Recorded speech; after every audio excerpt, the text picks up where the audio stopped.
안녕하십니까. 이주천TV의 이주천입니다. 날씨가 갈수록 추워지고 있습니다. 여러분들 감기에 조심해 주시기를 부탁을 드립니다. 오늘은 2022년 1월 15일입니다. 토요일인데 오늘 화제의 책, 박근혜 대통령의 회고록인 옥중서신이죠. 서신집인 여기 지금 그리움은 아무에게나 생기지 않습니다. 그 책이 베스트셀러 1위고 그리움은 아무에게나 생기지 않습니다. 이 책이 베스트셀러 1위이고 이제 두 번째 넘버2 책이 굿바이 이재명이 베스트셀러 2위에 올라 있습니다. 근데 더불어민주당에서 공직선거법 위반 소지가 있다고 해서 이 책에 대해서 판매 금지 가처분 신청을 낸 상태이니까 국민들 하여금 더 많은 호기심을 불러일으킨 책이 바로 굿바이 이재명이라는 책입니다. 제자가 장영하라는 변호사가 쓰신 분인데 책에 이렇게 이야기하고 있습니다. 대한민국을 바꿔놓을 새로운 챕터의 시작이다. 그 밑에는 마스크의 표정을 감춘 그 실체를 벗겨내다. 마스크라는 것은 이재명 전 경기도지사이면서 지금 대통령 출마한 대선 후보 이재명 씨를 지칭하는 것 같습니다. 출판사는 지우출판사고 이 책이 나온 지가 벌써 한 달 정도밖에 안 되는 책입니다. 굿바이 이재명, 굿바이 잘 가라, 이재명 잘 가라, 그런 뜻이죠. 그래서 저는 이 책을 읽으면서 어떤 생각을 하게 됐냐면은 이 책을 다 읽었는데 친형을 조금 친형을 정신병원에 쳐넣으려는 그런 계획, 음모에서 악마의 얼굴을 보았다. 그런 심정을 가지고 있습니다. 그래서 굿바이 이재명 리뷰를 하는 제 마음속은 아주 찹찹하게 이를 데가 없습니다. 이 책을 읽으면서 굿바이 이재명이라는 책을 읽으면서 참 느낀 소감이 여러 가지인데 장영하 변호사라는 분이 처음에 이재명 선거운동을 도와줬더라고요. 그런데 이제 전북 출신인데 오죽했으면 이런 책을 썼을까 그런 생각도 들고 오죽했으면 이재명의 마스크를 벗기려는 이재명을 고발하는 이 책을 썼을까 하는 그런 생각이 들고 참 이재명이라는 사람이 거짓말이 다르니라 양심의 가치가 전혀 없는 인물이다는 그 악마의 형상을 봤다는 말씀드렸죠. 그리고 이제 저는 그러면 남편이 잃었는데 부인은 김혜경 씨, 해경궁 김씨라는 말도 들리지만 그 숙명여대 음대를 나온 김혜경 씨는 같이 남편의 그 생각 어떻게 생각하고 있을까? 남편의 저런 행동에 동조했는가? 제가 이 책을 보고 깜짝 놀란 것이 남편의 출세에 눈이 어두워서 남편의 범죄 행위에 동조한 그런 여성이라는 데서 참 제가 참 고개를 쩔쩔 휘둘렀습니다. 그리고 이재선 씨, 자기 형이죠. 이재명의 또 형인 그 회계사 출신인 그 형에 대해서 가족들이 모친뿐만 아니라 가족들이 모두 이재명의 동조자로 되어가지고 이재선의 이런 그 어려운 처지를 남몰라라 하고 왕따를 시키면서 이재명의 형 이재선을 결국은 불행에 빠뜨리는 동조자가 됐다는 데 대해서 참 기가 찼습니다. 그리고 또 경찰, 검찰, 법원 이런 수사기관과 사법부, 그다음에 보건소장들이 이런 제가 아무런 병력이 없는 사람을 정신병으로 몰아가고 그런데 부안해동 했다는 점에서 국가 권력이 이재선을 정신병으로 몰고 간 그 범죄 행위에 동조했다는 데 대해서 과연 국가라는 것이 죄 없는 국민들을 보호를 해주고 있는가? 국가의 역할이 뭐냐는 이야기입니다. 힘없는 국민들을 보호해주는 것이 국가의 역할인데 오히려 권력 앞에서 이러한 검찰, 경찰, 법원, 보건소장 이런 사람들이 권력 앞에서 그냥 동조하는 그런 범죄 행위에 결탁했다는 사실에 저는 대한민국에 과연 미래가 있는가 해서 경악을 금치 못했다는 사실입니다. 이 굿바이 이재명 책은 힘없는 개인의 자유와 권리가 무참히 유린되면서 권력 앞에서 참혹하게 당하면서 아수라장, 영화에서 나오는 아수라장에 이 영화가 아니라 실제로 대한민국 현실에서 우리의 현실 속에서 이루어졌다 하는 데서 저는 이 책을 읽고 굿바이 이재명이라는 책을 읽고 몸소리를 쳤던 것입니다. 여러분들이 이 책을 안 읽어보신 분이 있다면 제 이 동영상을 보고 반드시 읽어보시기를 부탁을 드린 겁니다. 법원이 이 책 가처분 신청, 지금 전두환 회고록도 가처분 신청을 받아들여가지고 결국은 못 읽게 하는 사법부에 횡포가 있었지 않습니까? 근데 이 책이 굿바이 이재명 책을 법원이 어떻게 가처분, 출판 금지 가처분 신청을 yes 할지 no 할지는 아직은 모르는 상태라고 볼 수가 있습니다. 제가 궁극적으로 가장 큰 의문은 어떻게 대한민국 사회에서 어떻게 해서 이재명 같은 이런 인물이 부도덕한 인물이 등장해서 권력의 줄다름 치는 것을 허용하고 방치를 할 수 있느냐 하는 겁니다. 이 이재명 현상을 어떻게 설명해야 하는가 하는 깊은 딜레마에 빠지게 됐다는 사실입니다. 그래서 우선은 이번 시간에는 이 책을 굿바이 이재명이라는 책을 용감하게 쓰신 저자 소개를 하는 걸로 하겠습니다. 장영하 변호사인데 1958년 4월 9일생입니다. 전북 정읍의 작은 마을에서 10남매 중 막내로 태어났다고 합니다. 지금 오히려 이제 변호사인데 법조인으로서 정치인으로서 그렇게 이제 활동을 하신 분이고, 고등학교는 서울의 숭문고등학교와 한국대학교 법학과를 졸업을 했고, 제23회 사법시험에 합격한 뒤에 13기 사법연수원을 수료하고 마산 지방법원 판사로서 법조인의 삶을 시작을 했습니다. 그래서 진주지원 판사를 거쳐 수원지방법원, 성남지원법원 판사에 이르기까지 7년 반 동안 법원에서 근무를 했고, 1991년부터 설립한 법무법인 디지털 대표 변호사로 30년간 경기도 성남시에서 일하는 변호사입니다.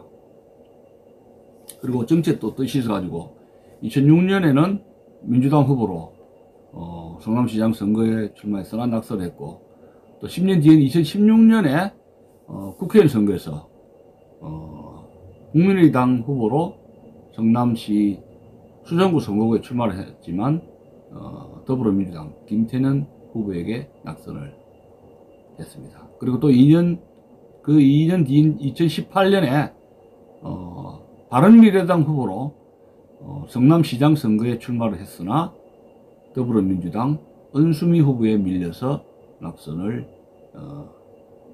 했습니다. 자, 그가 이 책을 쓴 동기에 대해서 이제 이 책에서 책 갈피에 써 있는데 그걸 잠시 읽어드리겠습니다. 그가 이 책 굿바이 이재명을 쓰게 된 것은 숙명이었다. 부모님의 가르침과 성실한 종교인으로서 그리고 법조인으로서 진실 위에 정의를 세우려는 신념이 그를 부추겼다. 무엇보다 아무런 힘도 없고 보호막이 되어줄 사람조차 없는 한 사람을 거대한 권력이 등 뒤에서 찌르는 것에 분노했다. 영원한 것은 없다. 그 순간은 다 지나간다. 영원할 것처럼 권력을 휘두르는 자의 어리석음을 멈추게 하고 산 자와 죽은 자의 화해는 물론 억울한 이들의 명예회복을 위해 분연히 뛰어든 일이다. 이 책은 권력에 탄압받고 고통받는 이들에게 복음 같은 선물이 될 진실의 판도라 상자다. 장량하 변호사가 이 책을 쓴 것은 진실을 규명하기 위해서다. 그러니까 인생의 목적이라는 것이 진실을 규명하는 그런 노력의 궤적이다. 이렇게 이제 지적을 하고 있는 것이죠. 여기 책이 이제 총 9장으로 되어 있고, 제가 오늘 뭐 다 말씀드릴 수는 없고, 서문에 이런 말이 있습니다. 악마를 보았다. 악마가 누굽니까? 악마를 보았다. 이재명을 이야기하는 것 같아요. 총 9장이 되는데, 1장은 이재명의 성남공화국, 2장은 이렇게 시작되었다. 3장, 범죄 그날의 재구성, 4장, 그날 2012년 5월 28일, 5장, 누가 더 센가, 6장, 비겁한 보복, 7장, 브레이크가 없다, 8장, 끝나지 않은 시련, 9장, 모래시계, 9장, 마지막에 이제 에필로그 이렇게 됩니다. 여기 이재선 씨의 아내죠. 이재선 씨의 아내 박인복 씨가 서론에 마음의 글이라고 해가지고 글이 있는데, 여기 지금 머릿말에 이재선 씨, 이미 폐암으로 사망한 이재선 씨 부인 박인복 씨가 쓴 글이 있습니다. 여기 이제 볼까요? 처음 장량하 변호사님께서 이 책을 집필하신다고 하셨을 때 반신반의했습니다. 함께 진술서를 작성하며 많은 자료들을 전달하면서도 과연 남편의 억울함을 알리는 진실을 전달하는 책을 만들어낼 수 있을지 걱정이 한가득이었으니까요. 한 평범한 가장이었던 제 남편은 단지 정의롭다는 이유로 권력자에 의해 정신병자로 몰렸습니다. 자신을 정신병원에 가두려는 권력자의 음모에서 벗어나는 일은 스스로를 방어하는 일뿐이었습니다. 그런데 스스로를 방어하는 모든 일은 어느 순간 모두 권력자의 먹잇감이 되고 말았습니다. 권력자는 자신에게 줄선 자들과 함께 평범했던 제 남편은 물론 저와 아이들까지 싸잡아 인격살인에 나섰습니다. 악마가 따로 없었습니다. 그 사이 남편과 저희 가족들의 몸과 마음은 넝마처럼 너덜너덜해졌습니다. 가장 먼저 무너진 것은 남편이었습니다. 참기 힘든 어려운 고통을 수없이 견디다가 인내심에 동이 났습니다. 폐암 사기를 선고받고 한을 품은 채 허망하게도 아주 먼 길을 떠났습니다. 어느덧 4년이 흘렀습니다. 부디 이 책의 출간으로 억울하게 돌아가신 남편과 저희 가족 모두의 명예가 회복되길 소망합니다. 그리고 더는 권력을 가진 거짓말쟁이가 영웅이 되는 비극이 생기지 않기를 기도합니다. 박인복 드림. 폐암으로 사망한 이재선 씨, 이재명의 형이죠. 형의 이재선 씨 아내가 쓴 글입니다. 자, 시작하는 글에서 굿바이 이재명의 서론에 장량하 씨가 쓴 서론을 한번 볼까요? 다 읽지 못하고 중요한 부분만 제가 소개해 드리겠습니다.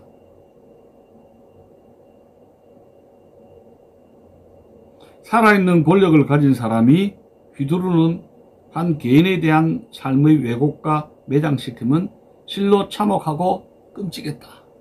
이재선 씨가 죽어간 이야기입니다. 폐암으로 그렇게 죽어간 그 이야기, 비극이죠. 조리돌림과 멍석말이에서 끝나지 않았다. 자신이 갖고 있는 권력 앞에 줄을 선 군중들의 심리를 이용해 타겟이 된 개인을 온갖 모략으로 코너로 몰아붙였다. 그리고 끝내 한 사람의 억울한 죽음을 불러왔다. 권력자와 그 앞에 줄을 선 이들은 그렇게 공범자가 되었다. 그렇다면 우리는 위의 문제에 대해 얼마나 진지할 수 있을까? 혹은 얼마나 초연할 수 있을까? 당사자가 아니어도 한 사람의 극적인 삶과 억울함은 분명 우리에게 삶과 죽음에 대한 무거운 질문을 던지며 깊은 성찰의 시간을 안기기에 충분하다.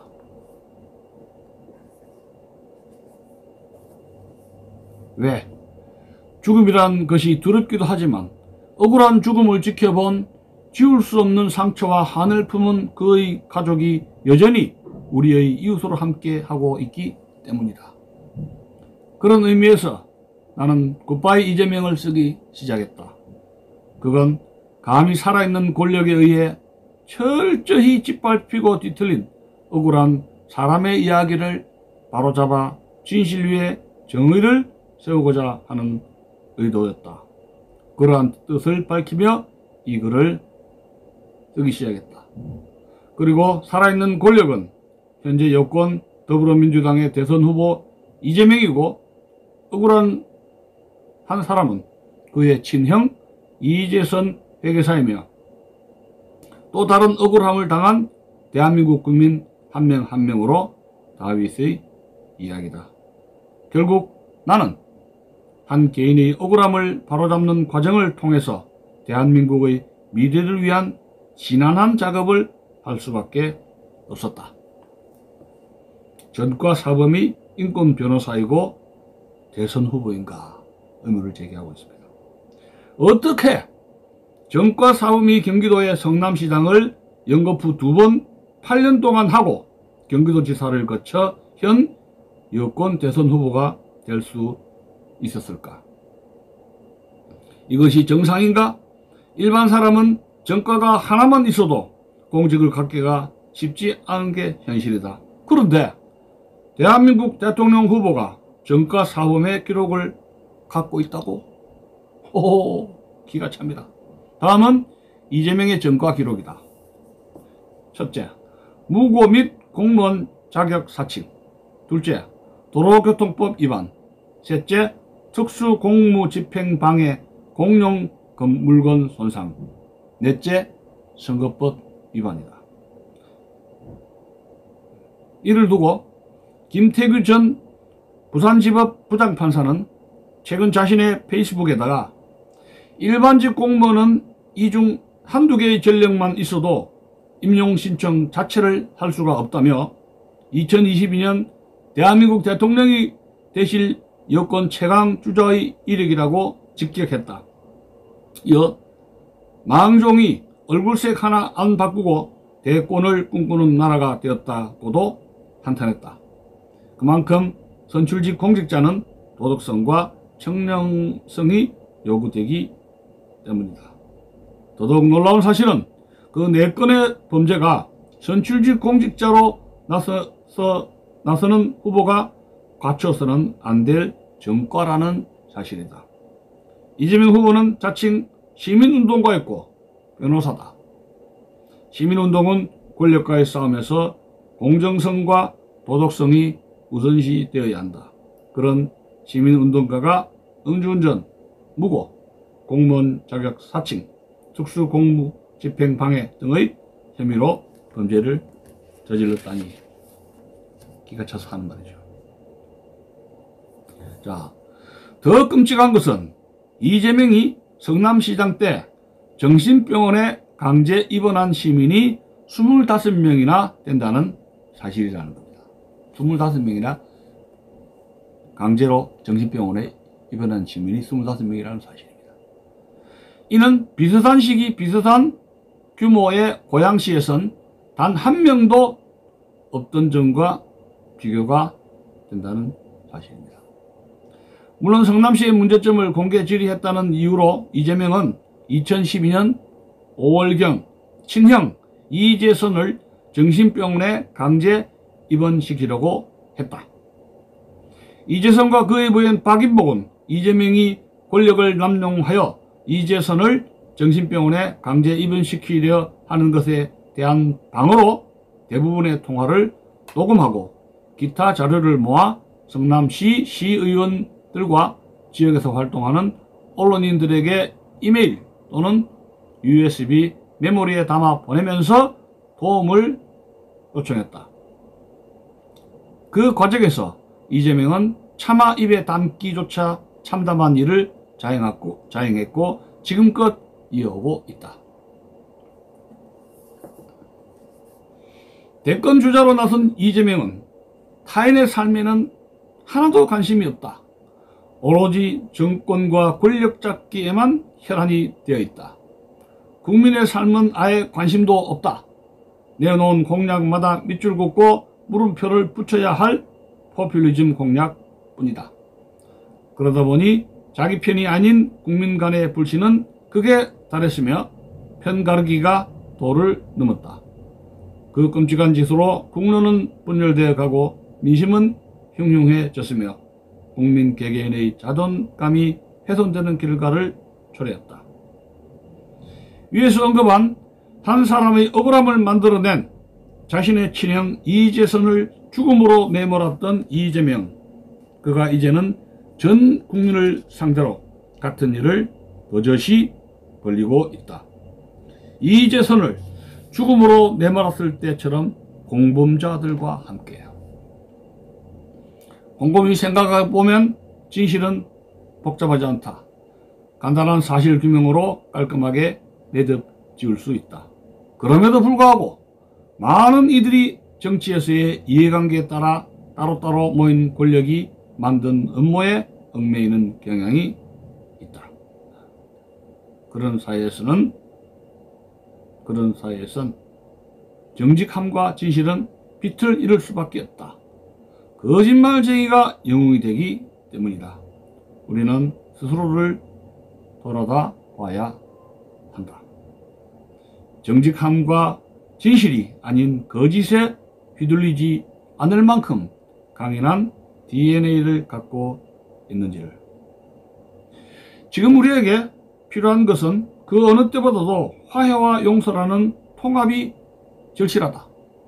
그러기 위해선 진실 위에 정의를 바로 세우는 일이 급습니다.